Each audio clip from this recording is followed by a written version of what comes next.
Jayant, we were talking offline.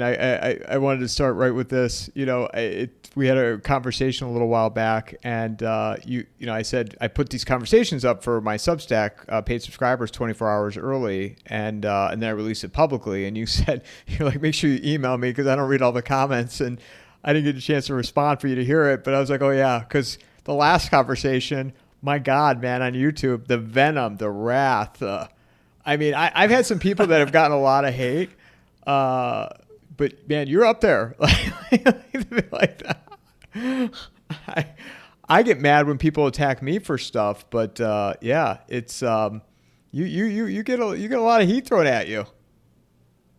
Well, Mike, it's thanks for having me. And the interesting thing is that the third world people are extraordinarily focused and attached to their tribe. So if you say anything that does not sound palatable to a certain tribe of third world people, they could be Hindus, Sikhs, Muslims, Indians, Pakistanis. In 99.999% of the cases, they will not accept it. For them, the truth is whatever is good for their tribe, what looks good on their tribe. And they will just ignore everything else outside that. So there's so much tunnel vision. There's no objectivity. There's no rationale. There is no objectivity at all. And I'm talking about the third world people across the board. And this is a test you can do with anyone you know. You meet an Indian and you say a good thing about Pakistan, and he will go against it. You say a bad thing about Pakistan's and he will be all over you. He will be so happy that you said that. And exactly the same thing happens when it comes to Pakistanis or Bangladeshis. These are cesspools because these people have no objectivity and no understanding of truth. And Mike, I have said this earlier several times that I understood the concept of truth once I had started living in the United Kingdom, because I thought truth was about saying whatever was expedient. So these people really truly believe that what looks good on their tribe is all that truth is. Yeah, and it's you saying that it reminds me of just even in America what we've become. And, same thing. There's no objectivity. There's no truth. There's no rationale. And I think that COVID showed that. Yeah, it is true, Michael. And I have lived in the West for now 35 years. And I know that the anchoring that Western people have with truth and objectivity has deteriorated. But you still have to understand the difference in degree of between the third world people and the Western people. And America continues to be a million times better than India. So yes, America has lost a lot of its objectivity and anchoring to values and 10 commandments, but still it's a million times better than the cesspools of the third world. Do you see the United States on that trajectory though, due to the fact that all of the third world illegals, aliens that have made their way in here, and even prior to, with the Biden administration, I mean, all the H-1B visas and the legal immigration, I mean, that the whole fabric of the United States has changed. Michael, the third world is third world not because of its tyrants. The third world is third world because of the people that live in the third world. And this is an extremely important concept to understand. Wherever these third world people go, they will convert that place into a third world. Indeed, their contribution to converting the Western world into a third world has been humongous. And in my view, the degradation, and I'm absolutely sure about it, the degradation of the US will continue because the majority of the people in the United States will soon be from the third world societies. And these people think and vote and conduct themselves based on third world ways. And that is their contribution to converting the West into the third world. And the powers that be understand this, and that's why they've allowed it to happen, continuously. And in my opinion, and you've also seen the education system has just completely, just deteriorating, and they're moving kids along through the system, whether they can pass or not. And so what other way for this to go but to collapse? I'm not absolutely sure that the powers in the Western world really understand uh, that the third world countries are third world countries because of the third world people. A lot of them probably still think that the third world is wretched and backward because of their tyrants. The problem, Michael, is that political correctness is a disease in the Western world. There is a, a serious lack of openness when it comes to freedom of speech. Now, I know Americans and Canadians and British talk about how much freedom of speech they enjoy, but that is not true at all, Michael. You say a word against women or LGBTQ or blacks or anything that are seen, any group that is seen as minority, and you get cancelled very, very quickly. So, as a result, the Western people's understanding of the third world actually has deteriorated with time. And I would not be surprised if those people who rose through the ranks in the Western world through the Ivy League system and did not have to face political incorrectness would know anything different, anything about the third world. They truly believe that the third world is backward because of racism by the white people, or because of the wars that the Western world ran against them, or because of colonization of the past, etc., etc. So, unfortunately, and apart from the the leaders of the Western world has increasingly become extraordinarily stupid and naive. Who's in worse shape then, in your opinion, in terms of Western societies, United States or Europe, the UK, for example? Well, Tweedledee versus Tweedledum, really. But I think Europe is worse in a worse shape than the US because if we do this conversation in the United Kingdom, it is not unlikely that we would get arrested for a hate crime. I still consider United States to be the best country on the planet. It's a great place. But the fact that the US will continue to degrade is baked in the cake, irrespective of what Trump does. And I'm very favorable towards what Trump is doing. I like mostly what he's doing. But at the same time, he can only delay, not avoid the degradation of the US. Yeah, I had a cousin that was over in Portugal when the power outage with Portugal and Spain, and she had written a post after she got back to the United States and was saying how it was magical that night. Like, yeah, I'm not taking it for granted, but people were kind, and we had bread, we had wine in our little hotel room, and you felt the sense of community. And I just thought to myself, and maybe because of I'm more plugged into this and paying attention, and I'm just like, you have no idea. Like, one night of this, the longer this would have went on, and I'm glad that they didn't have, her and her husband didn't have to go through that. But like, what do you think would have occurred the longer that would have continued with no power? Portugal, Spain, especially what we're talking about here with all the third world invaders that have come in.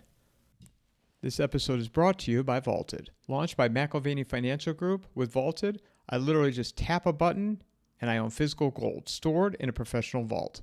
Vaulted is offering all of my listeners $50 of free gold when you click on my sign-up link. They have a tool called Vault Plan that allows you to passively add your gold position every month. Just activate it for 6 months and you will get $50 of free gold in your account. Click on the promo link in the show notes or go to vaulted.blbvux.net /coffeeandamike. Well, Fortunately for her, she was very likely in a place where there were not many third world people. Otherwise, 5 minutes into the blackout, riots would have broken out, shops would have broken into, all kinds of things would have happened to people. All kinds of crimes imaginable would have happened in a homogeneous society or a subsector of homogeneous, within a larger society, a subsect which is homogeneous. Yes, you can have better community, you can have peace, you can just have fun with blackouts. But were she in Lisbon, for example, where there are a lot of third world people, a lot of immigrants, there would have been a lot of problems. And I did not read through it properly, but I'm reasonably sure a few bad things happened in those multicultural areas. I think that's where she was actually. I think she was in Lisbon. That's great, interesting. Now, also, I've spent time in Lisbon, Mike, and I tell you, it depends where you are there. If you are in downtown city center of Lisbon, it is a very third world oriented place. And then there are a sort of gated communities there. So I don't know where she was. It's a big city. But I would be very surprised if she were in a multicultural society and if this is what she had to say about it. Well, and also, I mean, and people will label me. They're like, "Oh, you live in fear and you can't live," And I agree. You have to live your life, but also, in my opinion, I think it's a bad time to be traveling all over the world and being abroad. Because that was just another example of. I mean, look at over the last 4 or 5 years. I mean, Western North Carolina, L.A., East Palestine, Ohio, Lahaina. Now you have Spain and Portugal, and and we're going to shift over to talk about India, Pakistan here in a second. But the Middle East. I mean, the world is. It feels like it's on fire right now. Yeah, and also again, I go back to the same thing that I think that our leaders have become extraordinarily stupid. Now, those people who haven't really come across these leaders personally, they think that maybe these people are very smart, or maybe they have access to a lot of information and they should be doing the right thing. But a lot of our leaders are just brain dead. They are demagogues. And that is true even with the Western world. Virtually all the leaders in the Western world get elected through demagoguery. Canada is a great example. Look at Trudeau, look at Carney, the way these guys got elected in Canada. This is all on the basis of offering freebies and virtue signaling and manipulating the masses. And sometimes these leaders are so stupid that they actually believe in what they say, which makes the situation far worse, which was the case with Trudeau. Do you believe at some point, though, is that there will be a breaking point in again, some of these Western countries, like in Europe, United States, Canada, where the people will say enough is enough, or are we past that point? Firstly, I think the political correctness has made the European people, ethnically European people of the Western world, quite, I would say, quite impotent. They don't want to fight about anything. They want to preserve their comforts. They don't want to shake the system. But I completely agree with you that at a time will come when that will be a breaking point, and there will be civil wars across the Western world, absolutely everywhere, because they have brought in so many people from the third world that democratically you cannot really change the system anymore. It is now baked in the cake that within the next 2 or 3 decades, virtually every Western society will have majorities of people from the third world. And those third world people vote on the basis of their tribes, their tribal thinking, their valueless attitude, the expectation of freebies. So these people have no 10 commandments. And I have, Mike, lived in the Western world for 35 years. And I have experienced this again and again. that even though the people of the third world might have lived in the West for generations, most of their attitudes don't really change. Now, they might adopt Western language, they might speak English very fluently, they, of course, wear Western clothes, they have the facade of Westernization, but the psyche continues to be linked with what they left behind. And my experience again is that this situation is getting worse, and the reason it is getting worse is that because of internet, these people now get very well connected with the places that their ancestors left behind, and they have a romantic view of those ancestral places. And because there are so many immigrants, they all live in ghettos. So they neither speak proper English nor speak the language of the homeland that they left behind. They speak a ghetto language which doesn't work anywhere outside their ghettos. So they have increasingly become intellectually inbred. And that is actually a psychological term. They become psychologically, intellectually inbred because they live and talk and communicate within a very limited circle of people. Well, and it goes back to what we said about the education system, right? So they come into these places, and the teachers, they're not going to speak up. They'd rather just push. And these kids come in to say whatever grade that they're in based on their age. They're so far behind, and the teacher either has to, put a percentage, more of a percentage, to help these kids. Still can't get them caught up, but they move them on to the next grade anyway. They pass them along. Yeah, but what other choice do you have when most Americans and most Western people have accepted and publicly virtue signal that we are all the same people, that there's no differences in people? So once you have accepted that then you have to either save face somehow or avoid the acceptance of evidence that people are not necessarily the same. People are very, very different. When did you recognize all this? I don't know if we talked about that last time.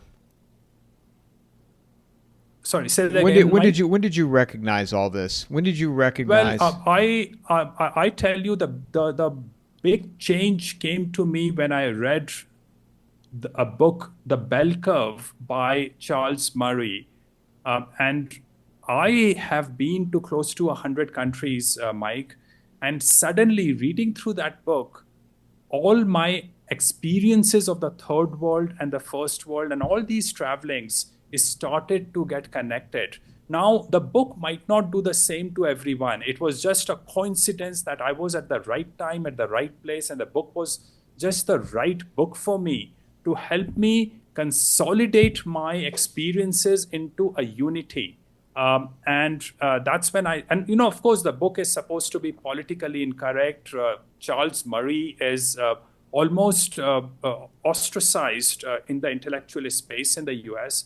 But the guy is a gentleman. He's an amazing person. And he wrote the book, which was good for everyone. But so that was the turning point. And I truly believe that unless we really understand that there are differences of how our biological makeup came to exist is understood by the larger society.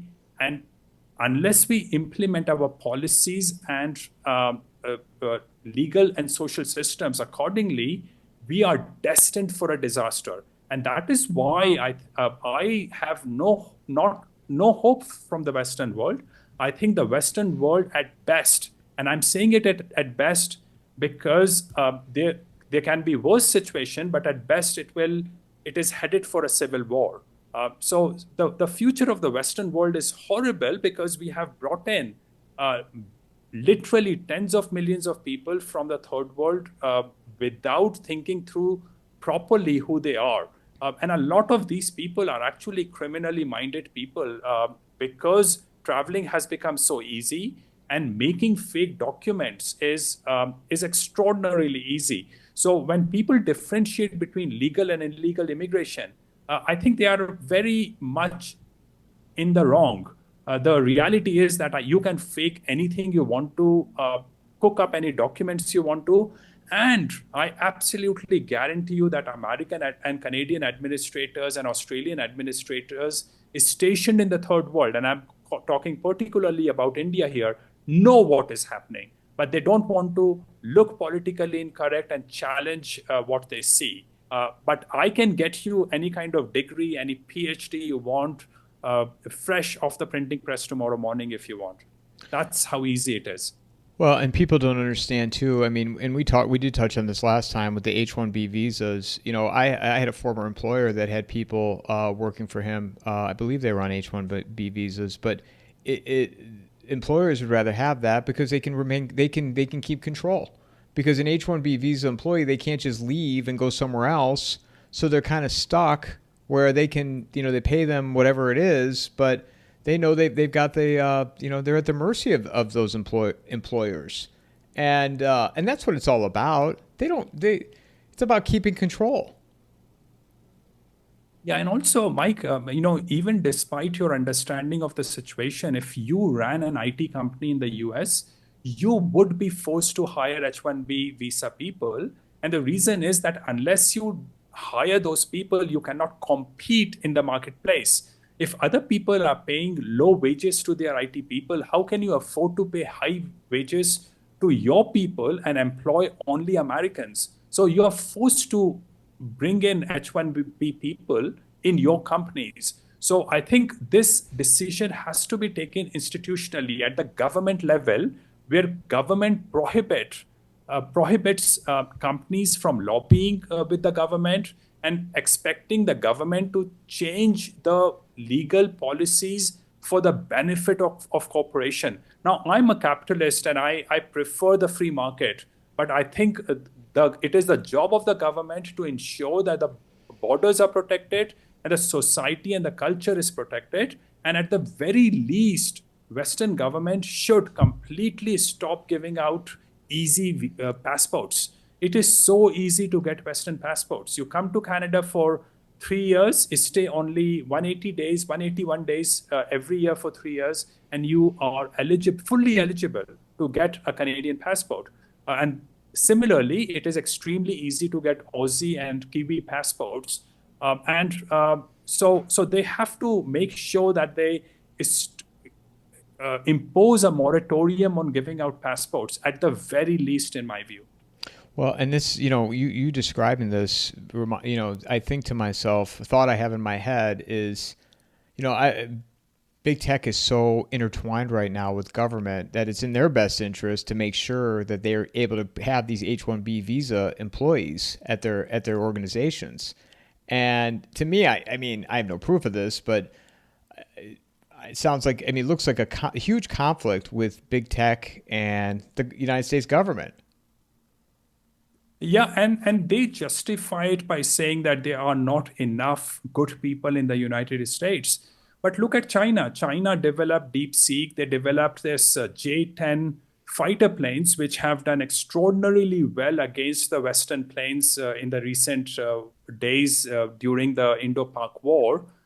So China has been able to develop high technology without using any non-Chinese in their projects. They're probably not even Koreans or Japanese in their projects. So if they can manage to operate solely on the basis of Chinese educated people, why can't America do the same thing? Now, I'm not in any way saying that America should not bring in outsiders. All I'm saying, and bringing in outsiders can be a help to a country. It creates an intellectual excitement in any place. But at the same time, giving out passports is a suicidal action of the Western society.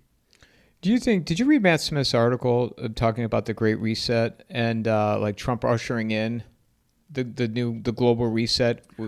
I think I did. This was about 2 or 3 months back, wasn't it? Well, him and I had a conversation, and then but then he did one recently talking about more in detail and how COVID was stage 1 of it, and how they were testing, the COVID tracing, and then the ability if they were to roll out a UBI. They tested that during COVID with the direct deposits into people's bank accounts, and it was. it was very, very well. I mean, the details that he provided on it, I mean, was very well done. And I've been talking about it a lot on here because it's quite frankly, I feel like all this stuff is connected. Yeah, well, I mean, with all this, you have certainly brought in systems during COVID that enable you to control the individual when the time comes. And we don't even understand how much they are listening to us, how much they are processing what we are conversing. Now, with artificial intelligence, they can, within microseconds, get a summary of what we are communicating in this podcast. So yes, they have a lot of controls, and I don't know how they will apply it. I would be, and I think government control under the hands of third world people will prove to be fatal to you because these people are tyrannically minded, they are sadistic, and they will apply this sadism on you eventually when they have enough power and when they know that they can get away with it. Now I know that there's a lot of virtue signaling that happens in the West where they say, well, it doesn't matter. There are people from so many third world people who are just so kind, so passionate, so tolerant. Yes, they are kind, passionate, and tolerant. That's their facade because they don't have the political power. Once they have the political power, their colors will change overnight. And this is an extremely important thing to understand. And this is why, Mike, I keep saying this thing all the time that despite the fact that I absolutely love living in America, it's a great place. Americans are naive about cultures. They simply don't understand the third world people. And the big problem there is that they are politically too correct. They don't talk about these very, very important social and cultural issues, even among their families and friends. Do you think China is technologically more advanced than the United States right now? I don't think so. I think China is still a second world country. China is still developing. China depends on the intellectual output of the Western world. In fact, there's this very interesting concept, 0 to 1 and 1 to n. And 0 to 1 means that Western people are the people who create basic science, basic ideas, basic philosophy. They are the inventors, they are the idea creators. This is the fountainhead. But then Chinese take up those things and take it from 1 to n, which means that they develop those concepts technologically and make the end products better than what was conceptualized in the Western world. So this fountainhead of ideas is still the Western world. The AI, China might have done a better job with AI, but the concept was a Western concept.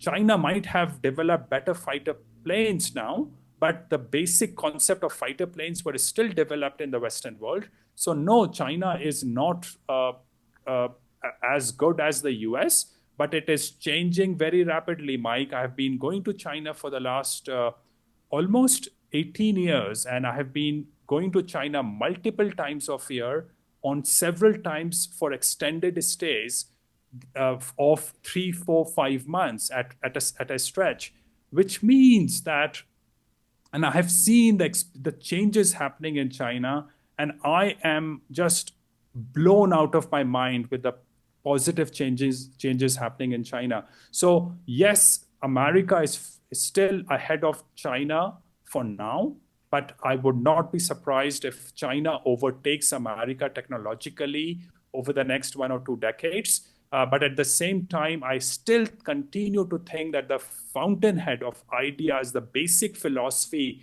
the basic scientific mind, the concept of critical thinking is still primarily our Western concepts.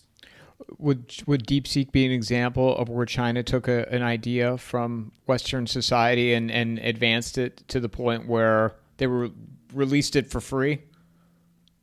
Absolutely, yeah. I mean, of course, the language models, the backbone of the AI DeepSeek is the concepts and probably data sets created by the Western world. So They have done a great job, but they still needed the initial evolution of an idea in the West before they could take it on and improve it.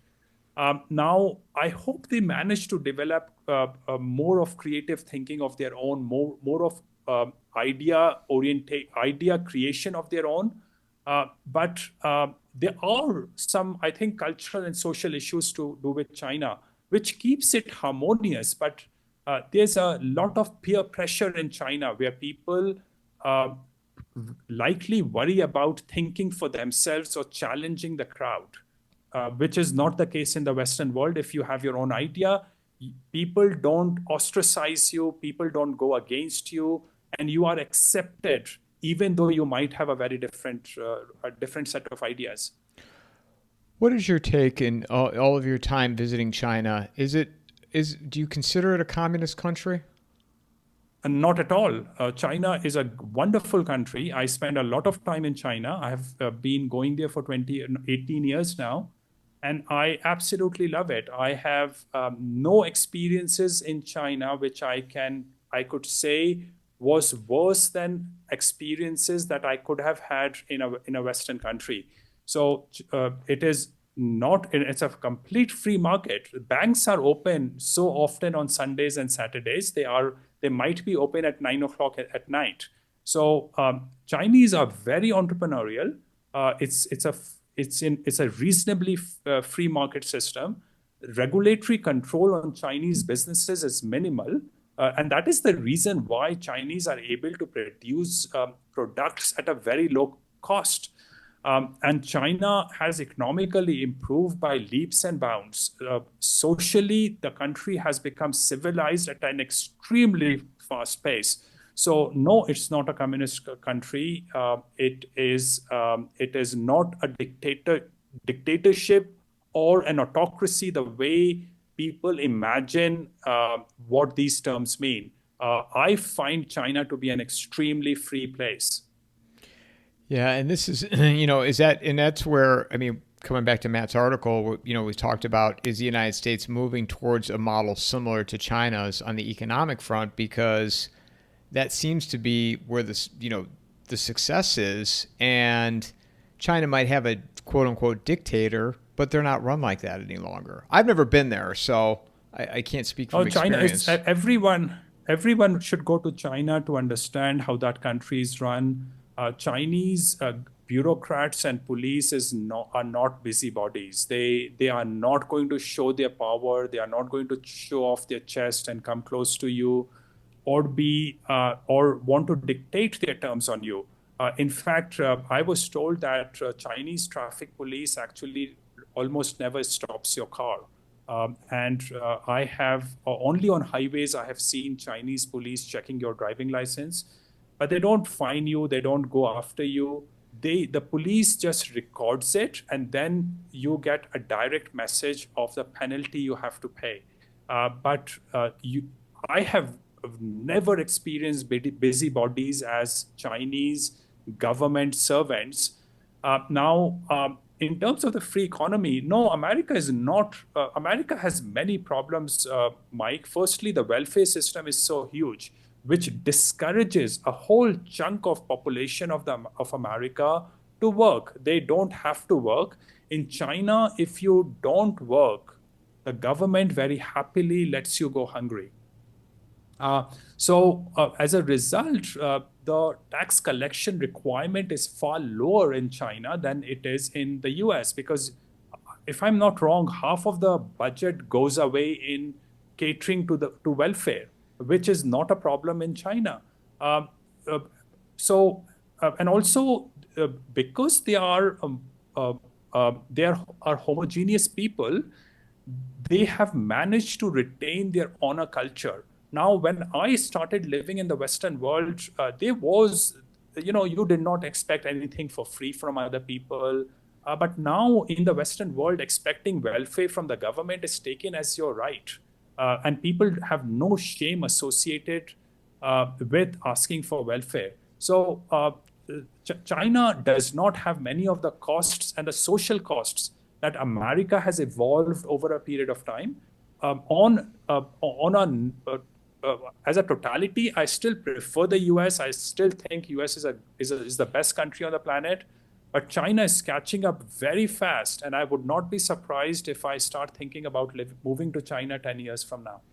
Yeah, the moral decay that we're experiencing in the United States. I mean, there is no moral compass anymore. I was just watching. It was actually a movie critic review of a movie that came out 30 years ago. I don't know if you watch movies, but it's called Falling Down with Michael Douglas, where he goes kind of nuts.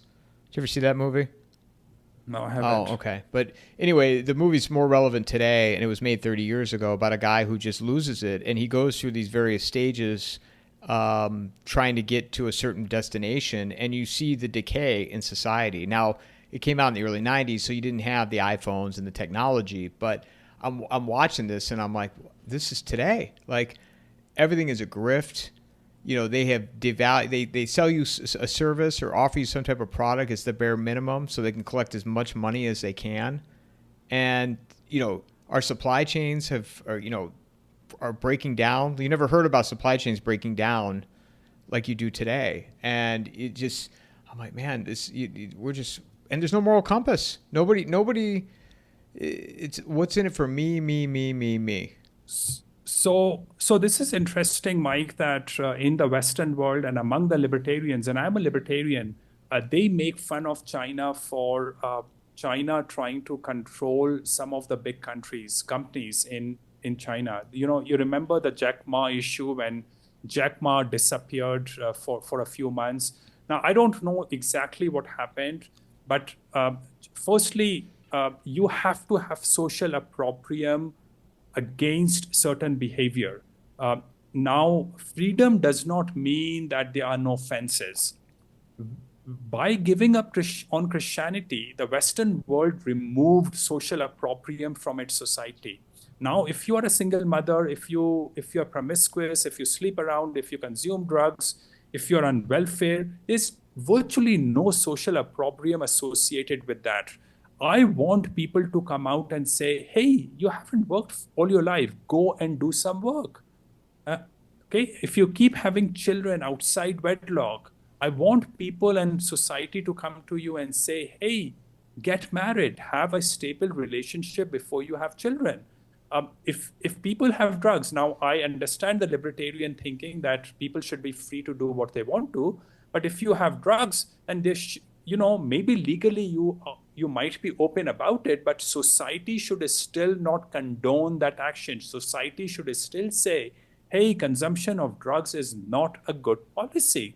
But unfortunately, we have become too free in the sense that we have become increasingly savage. And I'm using that word, thinking it properly.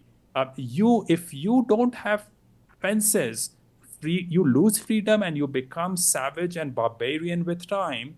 And I fully understand why China, Singapore, Hong Kong, Japan, Korea so strongly control drug consumption in their societies and why they do not let companies influence the government, at least in China. So in many ways, China is better off because they don't let companies lobby with the government, which is what I understand Jack Ma was trying to do. So let's not make fun of China. There are now many things that the Western world can copy from China, particularly one thing, which is to stay homogeneous. Chinese adamantly stay homogeneous. They will not give you your passport. I can move to China 10 years from now. I can live the rest of my life in China. You can have children and grandchildren in China. And I'm not sure if they will give you their passport. Would you put Russia in that category then too? Have you been to Russia? Well, I have been to Belarus and I have been to a lot of East European countries, but not actually within Russia. And that is because of the visa issues to do with Russia. It is not always easy. And Russian immigration is very paranoid. I have passed through Moscow several times in my life.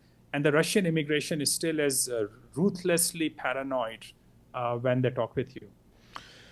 I have a journalist on here periodically. She lives in Russia, and she speaks very highly of it. I mean, she's originally from Canada, and And I asked her, I said, 'cause I'm like, the way you're describing it doesn't seem like a bad place to live. Nobody bothers you. There's none of this LGBTQ nonsense. I mean, just to get away from that to me is a huge benefit. Like they don't tolerate that kind of nonsense. Yes, and that's also true in all of East Asia. And that is why I might like to say that East Asia is the future of humanity. Um, China is doing so many things so well, and I'm so impressed with that country. And this is not just one slice of space and time. I have been going to China for 18 years, and I have seen such massive improvements in the country that I think it is the country of the future. What is India's stance on all that, like LGBTQ, pride? Do they tolerate that? Absolutely. India is an original feral country. It is a country that was sort of domesticated by European colonizers. The basic instinct of Indians is hedonism, and where everything goes, on which a veneer of civilization was plastered by the European colonizers. Now that plaster is wearing off, and India will eventually be seen as a classic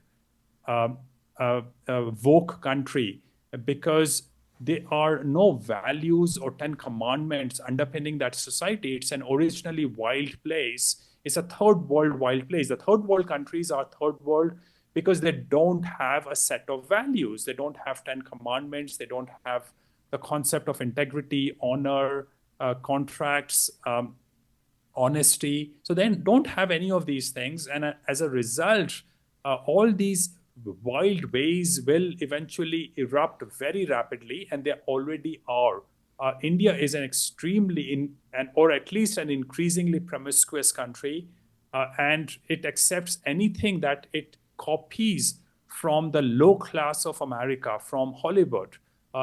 Indians think that becoming promiscuous, consuming drugs, being woke, accepting these crazy pride parades is a sign of modernization. Because when Indians look at America, they don't see the good qualities of America, the virtues, the 10 commandments, that brought America to where it is. Indians see Hollywood as the reason why America became what it is. And they want to copy those hedonistic, low-class aspects of America.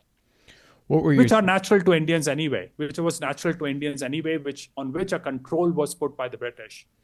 I like when you talked about it last time with the whole yoga, and because I do practice yoga here, and I like the physical part of it, but the spiritual, you broke it down where, I mean, people I know, they are so diehard into the spiritual side of it, and I don't think they have no idea what it really all means.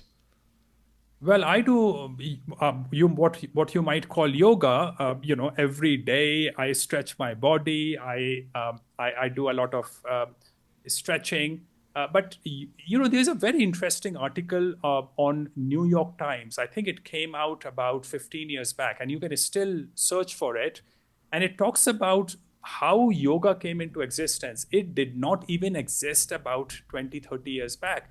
This is all a new concoction and a new packaging, mostly created by white Europeans who then wanted to market this esoteric product in the Western world, when most of it was actually Western stretching and gymnastics. People, they are so into the spiritual side of it. Yeah, it's very, very interesting to me. And you really opened my eyes the last time we talked about it. The third world is a desert of spirituality. India is a desert of spirituality. There is I see virtually no spirituality in that country. I grew up in that country. I have lived half of my life in that country. When you don't have any anchors, no objectivity, no values, nothing like 10 commandments, how can you have spirituality? Now, the issue is, Mike, that the original spiritual society was and is the Western world. That is where all these values came into existence. Now, among the relatively low class of the Western world, some of the people started visiting India during the 60s and the 50s and the 70s. And these were the these were the hedonistic part of the Western society, the hippies, the Beatles, and they went to India and they did a lot of drugs, they did a lot of free sex, and and it is cathartic. Mike, sometimes fun is cathartic, it's pleasurable, but catharsis is not a spirituality. It is a momentary pleasure and it wears off. Now you can stay on drugs and alcohol and sleeping around with other people for a reasonably long time if you are in your teens or in your 20s. And then you can come back to the Western world and say how great India is. But hey, you were on drugs throughout this time. You were sleeping around with other people, and you were using American dollars, which give you a lifestyle 100 times better than what an Indian can afford. So you just are projecting your own self on India, and suddenly, because of so much pleasure and fun you had in India, using drugs, that you now think that India is a spiritual place. No, India is not a spiritual place. It's a desert of a spirituality. It's a cesspool of sin, what I might call sins. What were your thoughts when you saw the recent conflict, which the ceasefire is still holding, with India and Pakistan? Well, I have no dog in that fight, Mike. I am an Indian. Of course, I'm an Indian. And I think Pakistanis and Indians are the same people. They are two sides of the same coin. They somehow want to show that they are better than other and in relationship to the other. And this is what I was telling you initially when we started talking, that they are all hinged to their tribes, but they are exactly the same third world people. They have no values, no 10 commandments, no objectivity. Now, this war happened because in Kashmir, 26 people were killed in a very popular touristic area in Kashmir.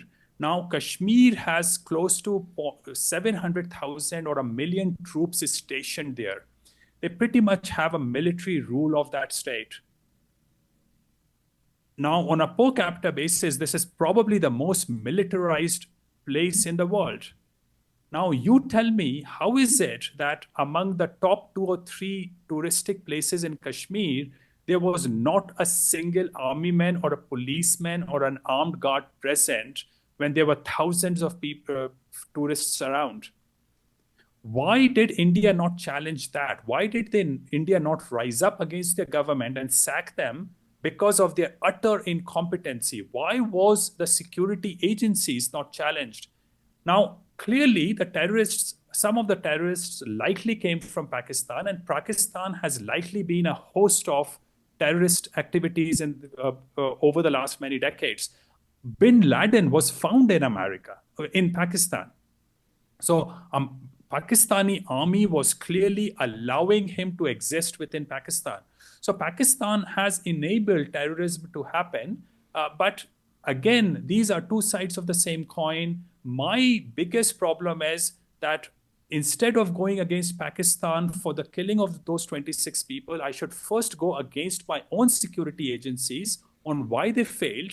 I would go against my own politicians. And Modi knew about that something was going to happen. Why did he not take corrective action? So, my first thing is, why should I go against Pakistan and spend tens of billions of dollars fighting a war for 26 people when I could more economically go against my own government? But moreover, Mike, for killing of 26 people is nothing in that country. I mean, look at the headlines of India or a third page news in India. 26 people die on, on probably Delhi roads every day.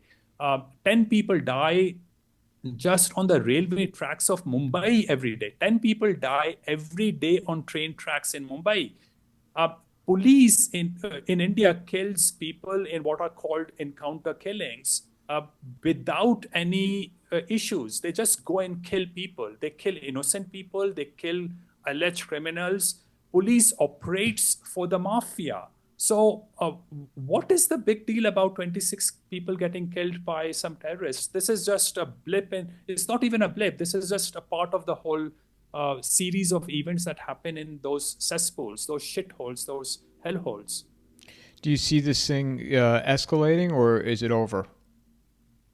This will not escalate. This is over for now, but remember, Mike, it is very easy to get lost, lose the forest for the trees. Uh, these countries are regressing to their pre-colonial wild past, in which the population was about 1/10 of what they are now. So these countries are regressing towards that place.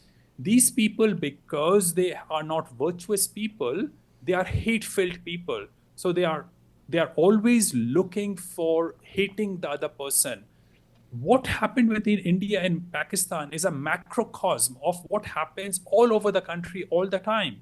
Your biggest enemies are your neighbors and your own family members. There's no two neighbors who are not fighting over where the property boundary line is in that country.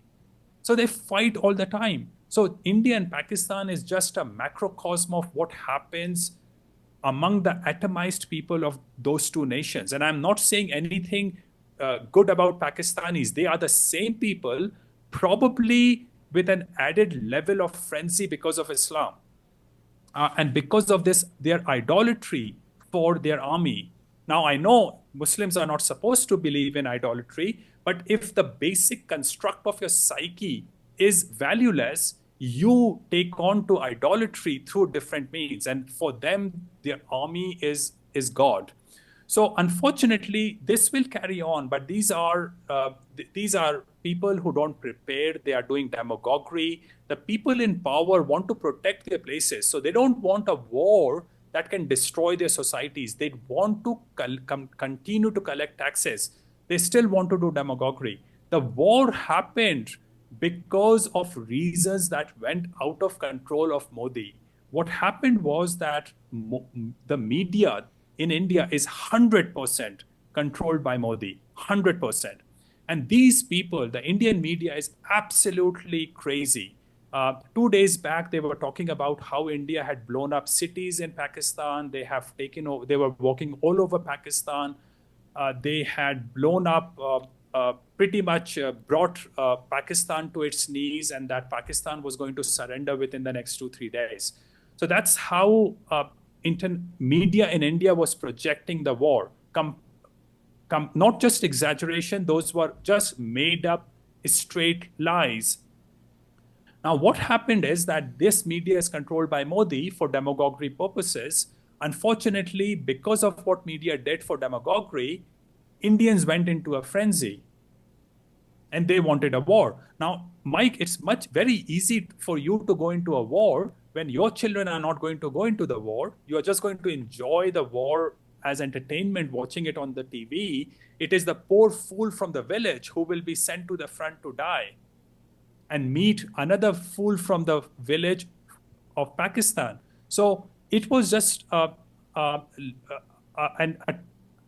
layering of hypocrisy with sheepishness and transferring of responsibility to others, which created this sort of mob mentality where the individual loses his sheepishness and becomes very brave.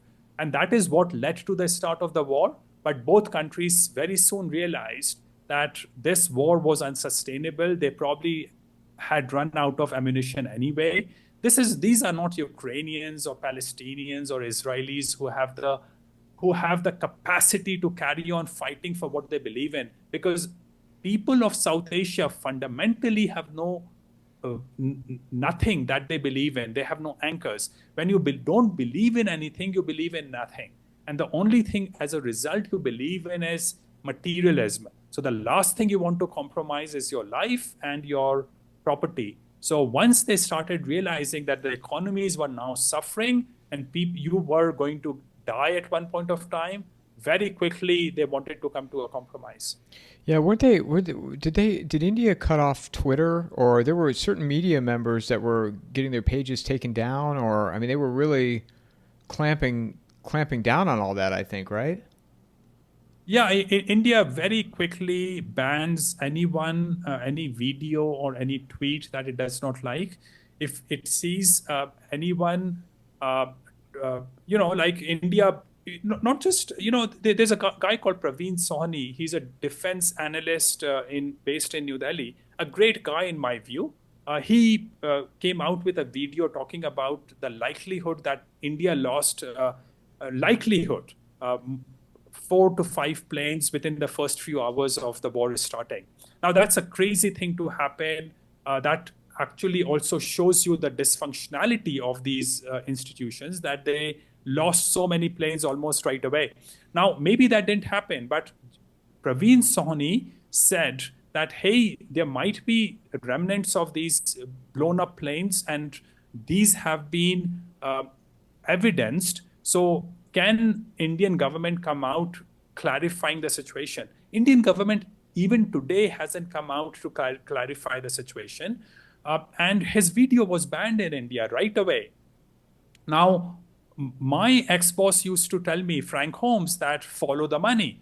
And what I see is that the share price of Rafale planes, which were apparently shot down, have fallen in France.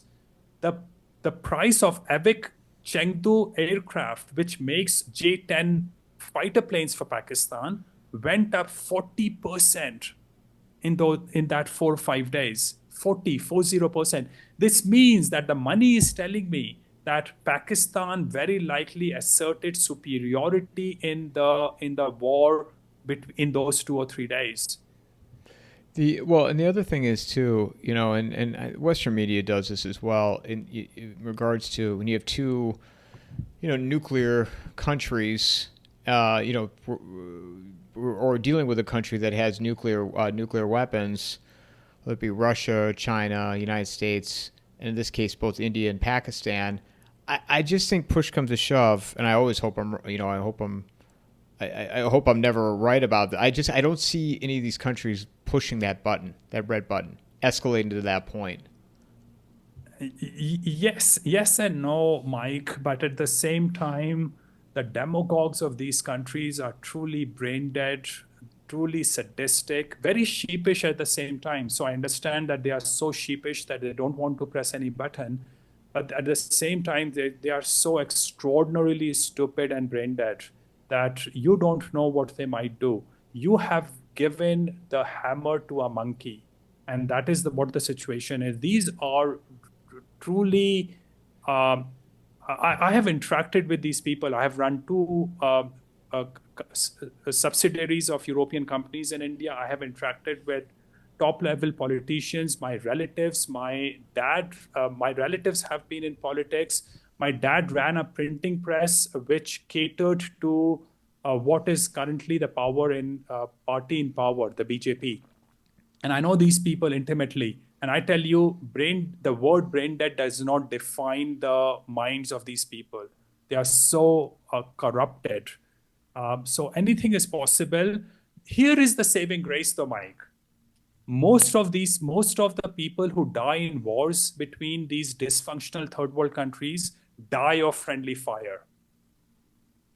I would not be surprised if India or Pakistan press the button on the nuclear bomb and it blows up right within their own countries.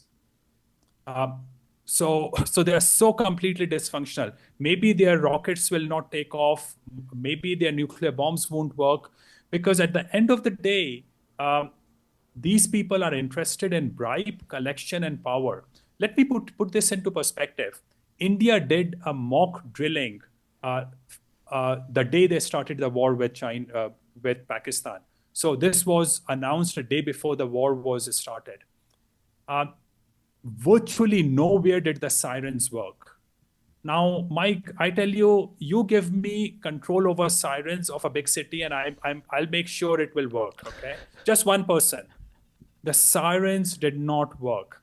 They imposed blackouts to do mock drilling purposes. They forgot to switch off traffic lights. So there are photographs in which the houses don't have lights, but the traffic lights are still there, and so many other lights were still there. So these people have no concept. Everything is dysfunctional because the prime motive of every bureaucrat and ruler in these third world hellholes is to collect bribes and do demagoguery to stay in power. What do you think? What's the future of India look like to you? Both all these third world countries, and I will actually not just say the same. I will say the same about the whole of Africa, the whole of India, Pakistan, Bangladesh, Nepal. Um, I would even say that for some of the Latin American countries, these are going rapidly towards their pre-colonial existence. The way Haiti is today, these countries will fall apart into tribes, and they will lose maybe 90-95% of their populations. They will forget the use of the wheel. They already, most of the third world still hasn't caught on to the idea of the wheel. They don't have plumbing. They don't have sewage facilities. They go out to poop in the open. So eventually, they will revert back to their pre-colonial existence. That is the eventual future. I see that future coming to exist within my lifetime. So if it gets to that level in these third world countries, then the Western societies that we talked about earlier, how far above the third world were they, or do you see them going do you see them going to where India is now, to that type of level? No. No, because the people of European ethnicity, despite all the bad habits they have picked up, all the drugs they do, all the virtue signaling or political correctness they do, they will still be a million times better than Indians are. I sometimes, Mike, really hope, and I could give a lot of money to get into the mind of an average Indian, because sometimes I think there's no consciousness in that mind, because there's no value structure that he exhibits. There's no concept of honor in him. He gives in himself, his pride, for anything that brings him material or sexual benefits. So so the thing is that the third world person is so degraded that European, an average ethnic European, will still be a million times better than a third world person.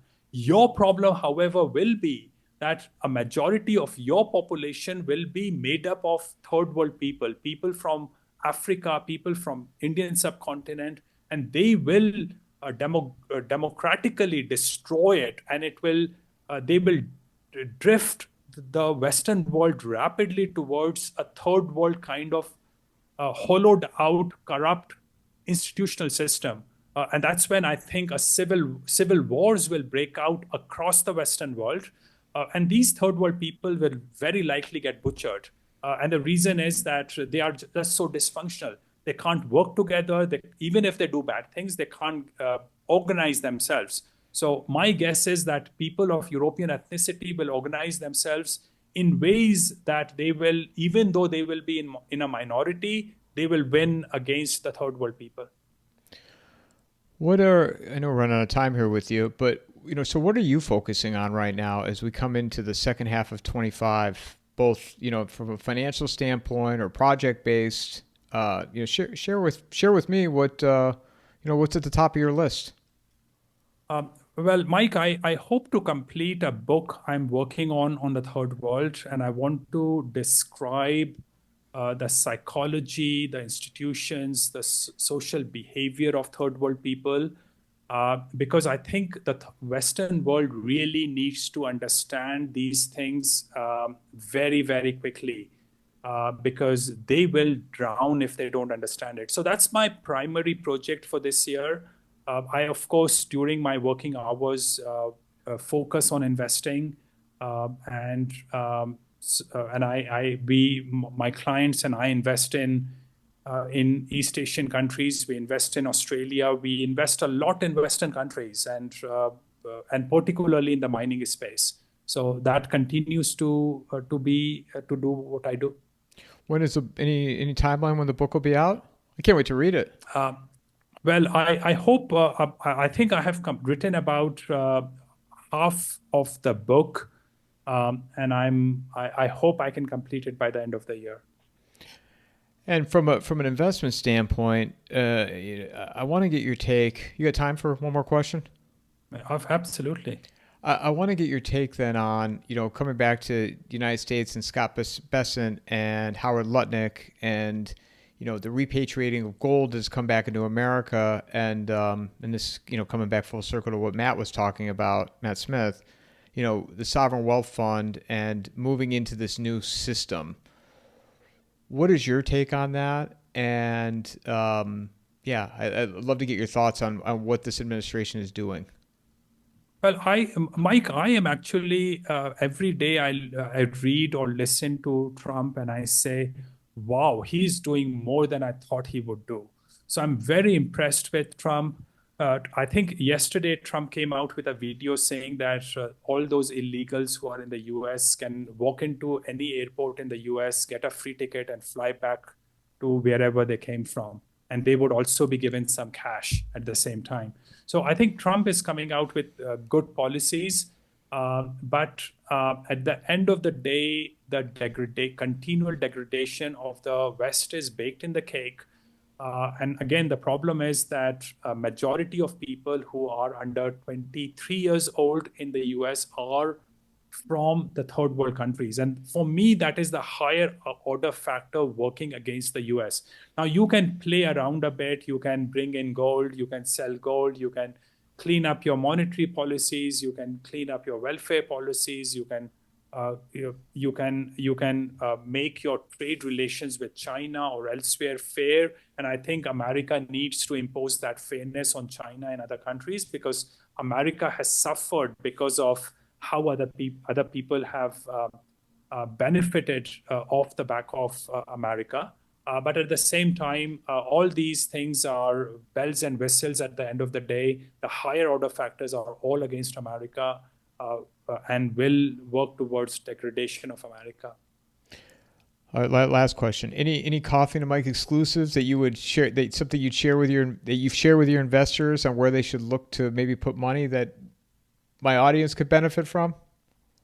Well, I really think that paying attention to China is very important.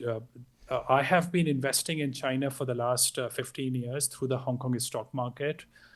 It has not always done me well, but because Chinese investing can be very emotional, but it's a country of the future. 10 or 20 years from now, or maybe within 10 years, you will look up to China for most of the things. Chinese are not, I don't see any interest among Chinese for a war. So look at China, it's a stable society. See if you can find investment opportunities in China, maybe through the Hong Kong market, but in general, look at East Asia. That is my general view. I have done a lot of last 20 years. I have done a lot of work in the mining industry. Gold and mining industry have done very well over the last 1 year. So I prepare myself before the time comes. So this is my time to sit on what I bought rather than, and I don't want to be telling people what to buy, what I might be selling. So unfortunately, this, I'm just happy with what I bought, and I have done very well with that. General advice is to focus on China. Well, what are your thoughts on Bitcoin? I don't own Bitcoin. I don't like it. I think it's zeros and ones in the cloud.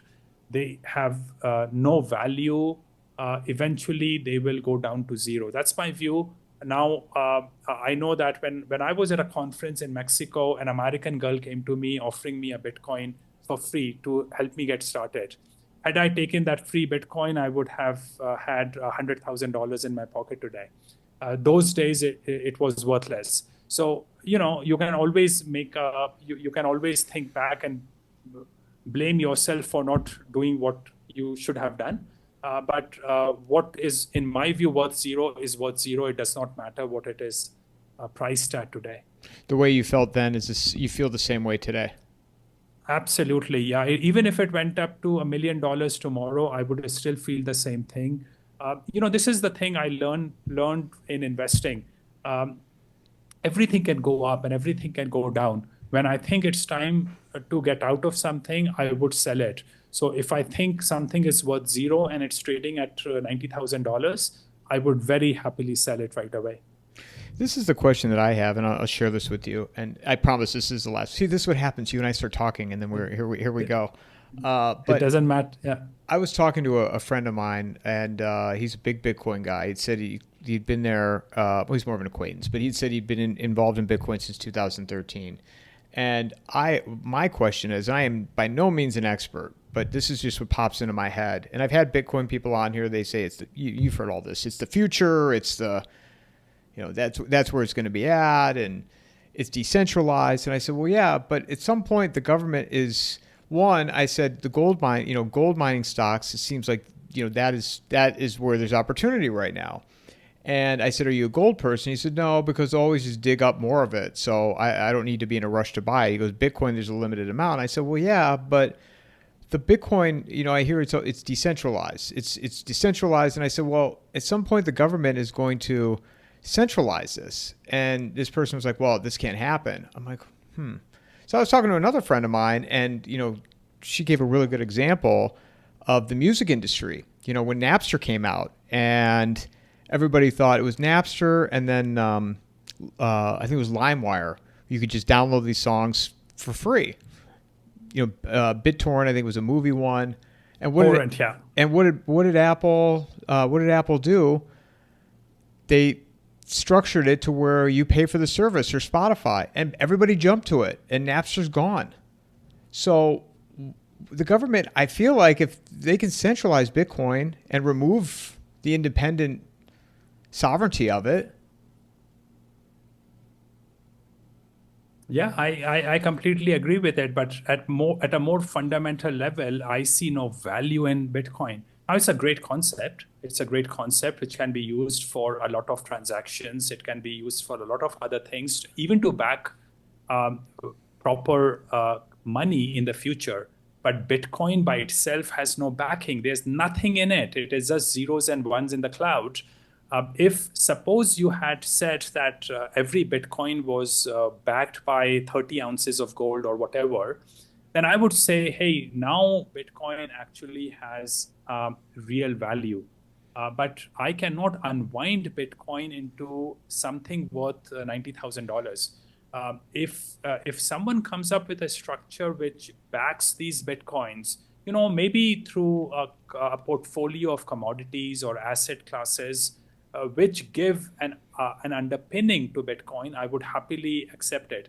The fundamental problem with Bitcoin is that irrespective of all these nice things, that it's fungible, it's limited quantity of Bitcoin, etc., the biggest problem is there is no value underpinning the Bitcoin. So it does not matter what it is. It just doesn't have any value underpinning it. But moreover, let me tell you one response to one thing that I find very funny. People say only a limited number of Bitcoins will ever come to exist. That itself tells you that Bitcoin is a disaster. And the reason is that, a certain amount of currency notes get lost every year. They get lost to the forest. They get lost to the sewage system. They go into your laundry and get crushed. Similarly, Bitcoins get lost because people forget their logins and passwords. I'm told that 5% of Bitcoins in circulation, not the total Bitcoins in existence, but Bitcoins in circulation, get lost because people die, people forget passwords. Now, mathematically, something that can keep losing in numbers means that 21 million Bitcoins will continue to fall in numbers. And mathematically, probabilistically, it will go down to zero at one point of time. So by itself, it's a suicidal thing for Bitcoin that it has limited fixed maximum. We should get a Bitcoin person on here and have you guys debate this. This would be a real fun conversation. Well, a lot of my friends are into Bitcoin, and I have nothing against them. We have this friendly conversation. We probably don't want to talk about it all the time because then it would create tension between us. But a lot of my friends are into Bitcoin, and I like them, and I like why they like Bitcoin. But I still think that Bitcoin has fundamental problem, the biggest fundamental problem being that it is not underpinned by any value whatsoever. You think you'll ever go to India again? Oh, I keep going to India. I have not been back for a while, but I keep going to India. I am increasingly, I have to get Canadian High Commission involved in it. I have to tell them. It is very important, Mike, to understand that the third world cesspools are stable to the level they are stable, or not because of their democracies or of their people.